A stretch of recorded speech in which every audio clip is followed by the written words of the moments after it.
with them. So we are. But Let's he announce just it said next it. week. So it's not just. No, sure, you can. So yes, we are live. So You didn't know as I was gonna go in that direction, Nope. did you?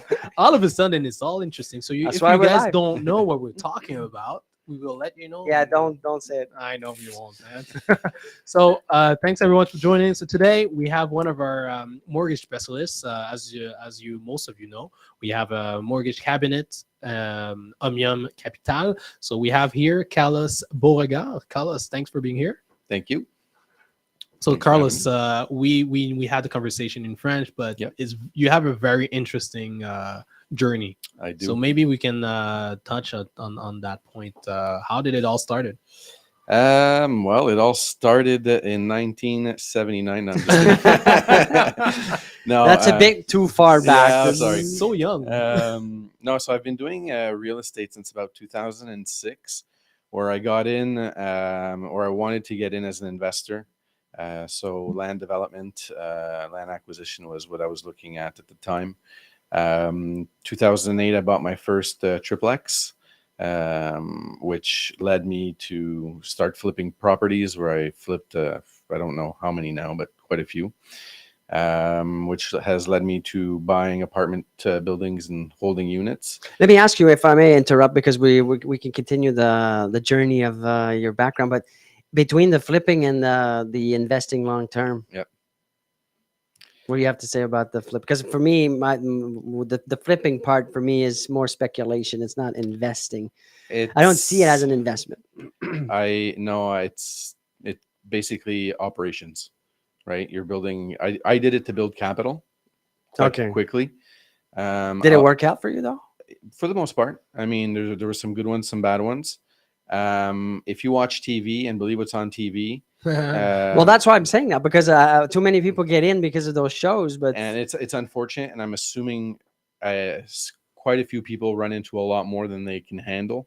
Of course. I mean, you know, I've had to lift a property with blocks to re-pour foundation oh boy. and all kinds of crazy stuff. So, But that was due to what? To your lack of knowledge about before, prior to buying, or your bad guidance by whoever you were working with, or for that particular case, I would say we knew what we were getting into. It was bankruptcy A that we repo. bought, a repo that we bought, Okay. and so we were allowed to do a minimal inspection. Right. And the problem was much worse than we expected. And when we opened the wall, it was half-ass it, pardon my English, Yes. or do it properly. And And I bet you didn't even get that great of a deal because repos in the province are not under market value. They usually appraise them and get them on fair market. so this is the only one that I've ever bought as a repo, and the only one that I've ever been able to see go under market at the time. But how was that possible? Because it was In 2010, when we bought it, end of 9-10, we bought it in a municipality that was not seeing very much growth. It okay. had been on the market for a long time. But to clarify for those that are watching, because this question I got 1,000 million times in the last 20 years, but most people think that repos you get a substantial discount from the fair market value, which No, is not the case it's here. not the They case. get them appraised by brokers and appraisers, and they sell them at fair market. Yeah. In the States or certain states, that's not the case. They sell it for the actual amount owed or the taxes, and so Yeah. you can get some extremely good deals. Yeah. And that's where most of the shows are filmed, and That's right. that's where the excitement of I can make $500 million and Yeah. But But- in the States, you also have to realize that banks are private. true. That's true. So small banks who end up with a number of repos on their hand will sell what they call banknotes. So they'll bundle up. You buy the mortgage. But yeah, and you buy the bundle. Oh yeah, true. So you're buying more than one at a You time. can buy a block or Yes, yeah. exactly. So what they're doing is basically getting the debt off the books, right? Yeah. So that's why you have to be very, very careful watching all this stuff. Yeah. And at the same time, watching all those shows, it also opens the market or opens an industry to people that would never even Have thought about have it. thought Yeah.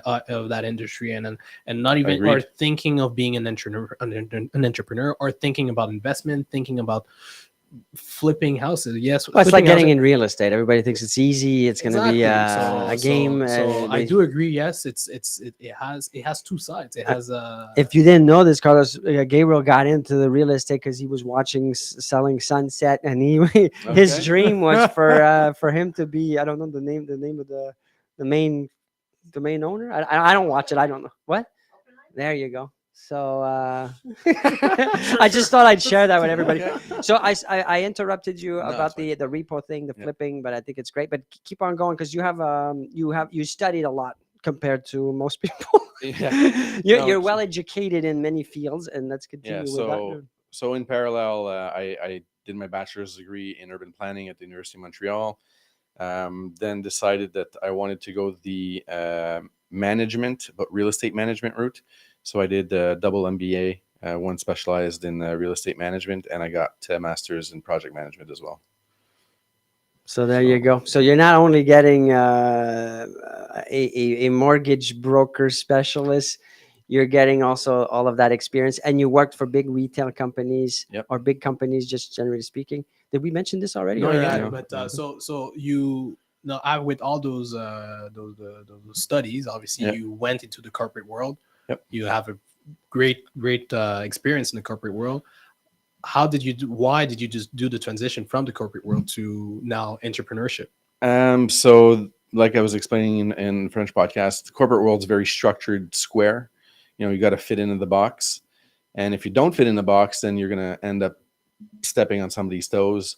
or you're going to be kicked out of the box. Or you're going to get kicked out of the box, which is basically what happened. Corporate restructuring. I wasn't part of the plan anymore. Didn't my new immediate boss? I wasn't his go-to person, so they asked me to leave.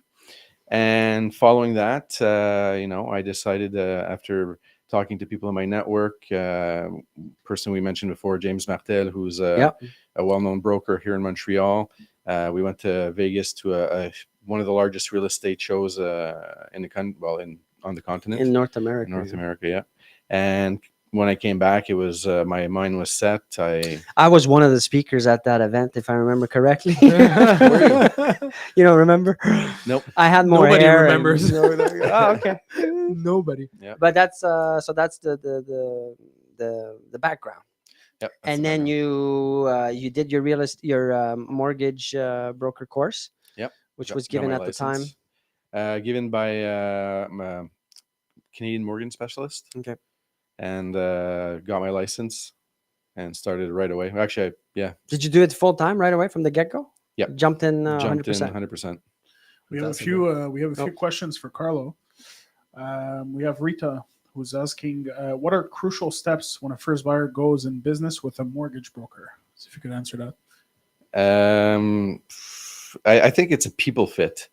You got to find somebody that relates to you and who's going to give you the time of day and take the time to sit down with you and explain to you what needs to be done and to guide you, basically, because we're there. We're there for the transaction, but we're also there to guide Yeah. the people, the buyers, the clients, To educate. to educate. So There's how many potential institutions or underwriters or if there's over 60. so depending on the situation of the buyer, the specific Yeah. situation, there's a multitude of choices here, and that's where you come in, where you can identify for that buyer which one's the best one based on that individual's needs. It's not just the rate. It's not about the rate, So or it shouldn't be about the rate. it shouldn't be, really. It shouldn't be. So the big difference when you deal with an independent broker versus the person at the bank or the That's institution one of the directly, biggest question is why a broker?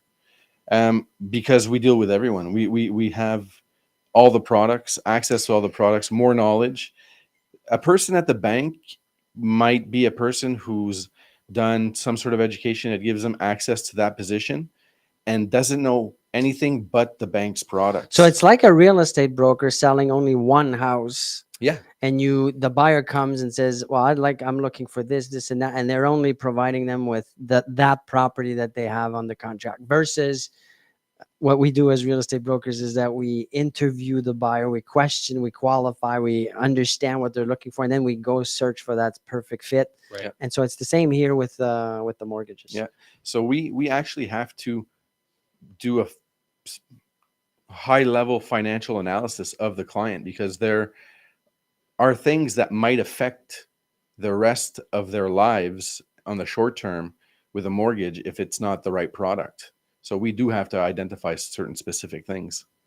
So that's very misunderstood, and that's great that you're taking Yeah. the time to come here and share that with our group.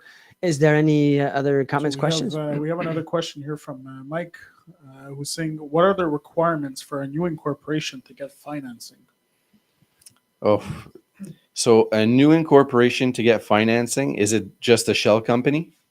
Or is it backed by any type of existing asset?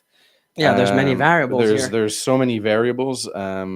If you're looking to buy or start buying real estate through an incorporation, then there's a lot of things you need to know, because lenders, not depending on the lenders, there's a bunch of rules in place.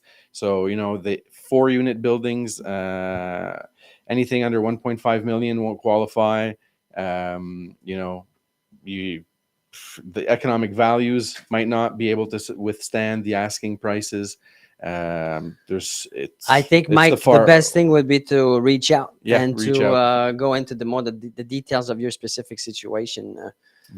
It's going to be easier. Gabriel, We're actually going to go right before Gabriel. We're going to go over our official sponsor of this episode, our exclusive project, condo project, Crown project. So just look at the video; you will enjoy, I'm sure.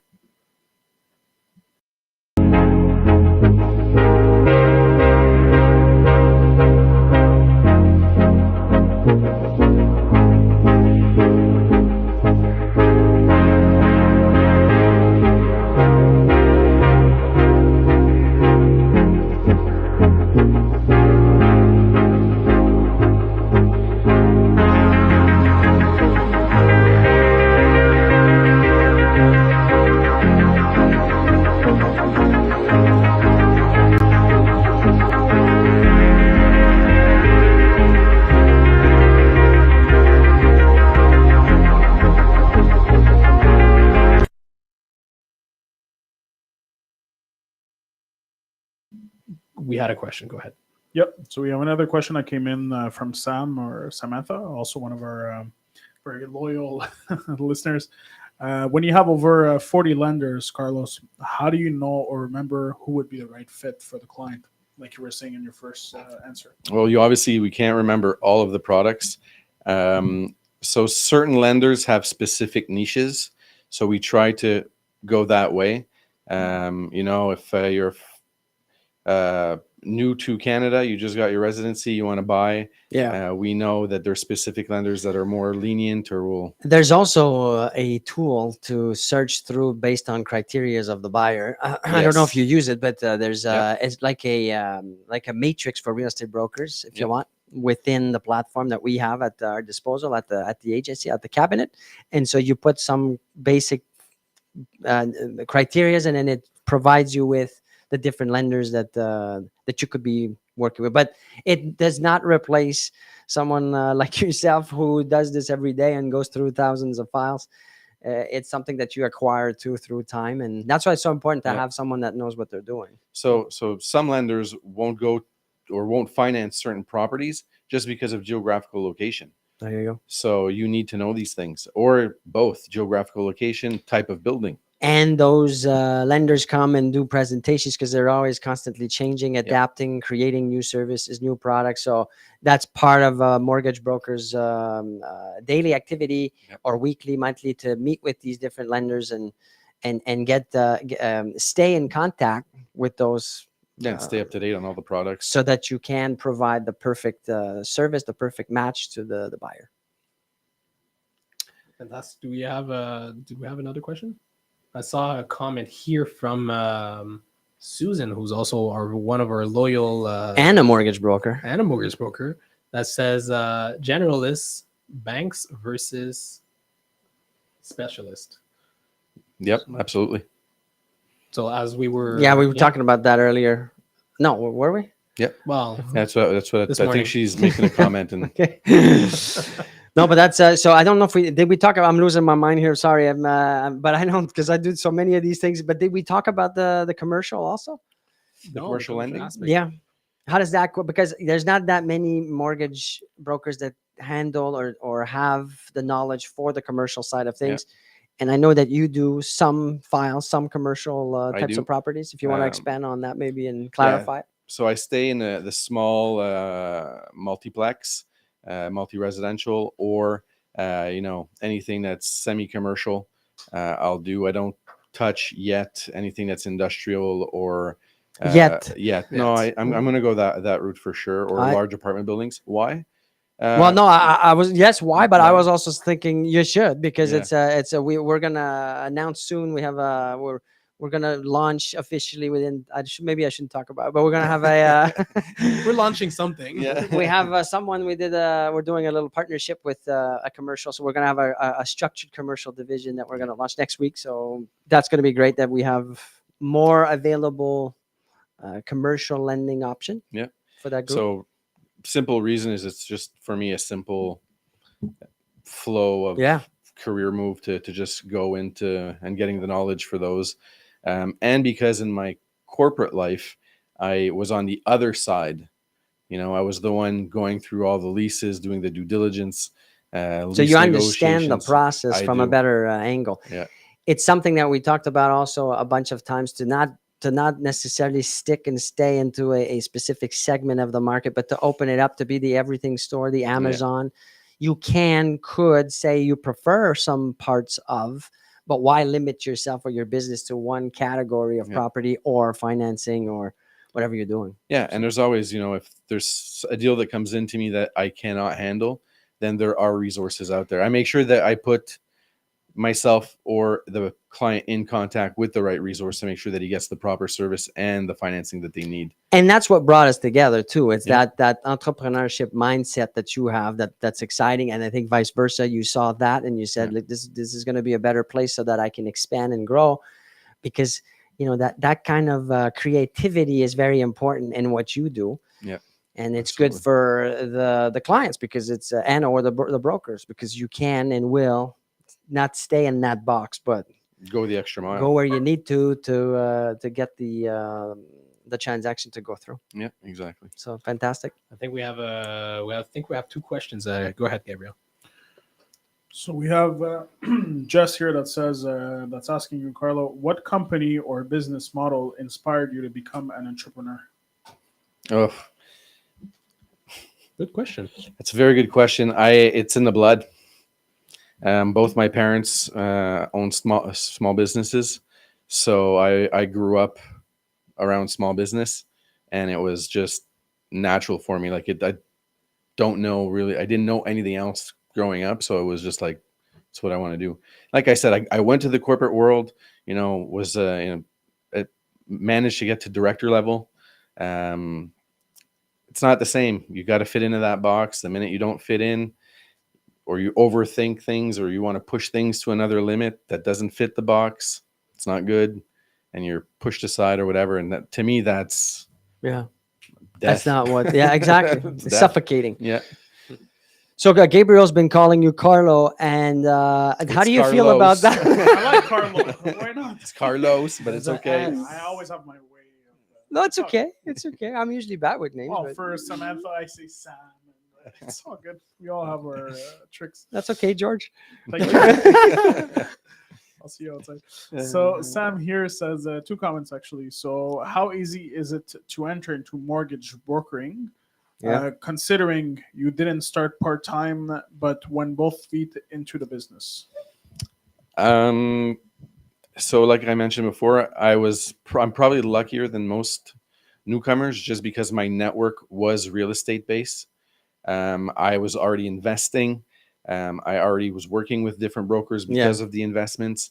So I was also helping friends invest at that time. You had that momentum already on Yeah. your side, which is going to be trickier for someone that's coming in and does not have Yeah. that. There's about, if I'm estimating this correctly, and I might be wrong here, but last time I checked, there was about 1,000 or so mortgage licenses in the province. I Yeah. think it increased slightly since 2020. Well, yeah, Uh, since the 20 move to the IMF, there's Yeah. been some changes. But for those that are interested in finding out more about getting there, it's not that long or that complicated. I The course believe is it's a 4 or 5 months, 4 or 5 month course, and then you're doing a 12-week stage at about 20 hours a week, where the stage is quite rigorous because the Yeah. AMF is stiff on certain things. And we do that. So if you're interested in Yeah. that, reach out to our mortgage cabinet. We're gonna have a show, Carlos. If you didn't know this, I'm officially Yes. announcing it once a week. We're gonna have Marco, my partner, Yeah. owner of the cabinet, the mortgage cabinet, Omnium Capital Alliance, who's gonna talk about mortgages, but not just mortgages, anything that pertains to. And he's gonna have the team and the different mortgage brokers that work with us. They all Fantastic. have their own little niches and strengths, and so that's going to be very interesting. And it's a great platform for real estate brokers who can ask, talk, exchange about the topic or anything that touches real estate. One of the things for me as a broker when I was a real estate broker was that the thing that I found the most painful was always that process, the financing, not being able to connect with the mortgage broker Yeah. or the bank, the representative, not knowing where my file is at and all that. And that's why I wanted to get into the mortgage game, the mortgage business, so that I can better control it. And I'm lucky, and we're lucky to have you aboard. Yep. And as everybody heard today, I mean, you can't get more knowledge than this. So take advantage of it. Absolutely. I mean, we're there to help and make sure that transactions go through. I mean, as much as the agents, we want the transaction to work as well. Yeah. How do you collaborate with real estate brokers? In some cases, we'll refer each other clients just because overflow, I don't say lack of knowledge, but like if less knowledgeable, like I get a bit of overflow from some of the agents, especially when semi-commercial Sure. transactions come in, because they don't have the knowledge base or the same contacts with the lenders that I do for those. So they come to me. Just like, if I have a too much on my plate, I'll pass it on to one of my colleagues. And Yeah. And for those mortgage brokers out there watching from other companies, we're always looking. We're growing. Yep. We have some new members that we're going to introduce next week at the new show. But if you're considering it, you'd love to be in that environment. We have close to 200 real estate brokers. We have expansion plans in the works that we're going to also announce. So it's a great way to start also as a mortgage broker, or to supplement and grow your business, because we already have a strong, solid base of real estate brokers in the group. So it's hand in helps. hand. Yeah, absolutely. And then with the commercial division that we're going to launch, also another great way to supplement your already existing business, or to start your business in real estate. Absolutely. So if there's no other questions. So Carlo, I'm assuming here you are on all the platforms. I am. We'll share all your contact information with. So anyone, if you want to talk about the real estate, you have question into how to go into a business or how to work with a broker, don't hesitate to reach out to Carlo. It'll be his pleasure, I'm sure, to help out in your transaction. And to finish, we are one episode short to finishing this amazing contest. $10,000 of Apple products. So we'll run that little video, and we'll see you all tomorrow. You want to win $10,000 worth of Apple products? It's simple. Stay tuned for the 100th episode of The Growth Show. For every like, share, comment, and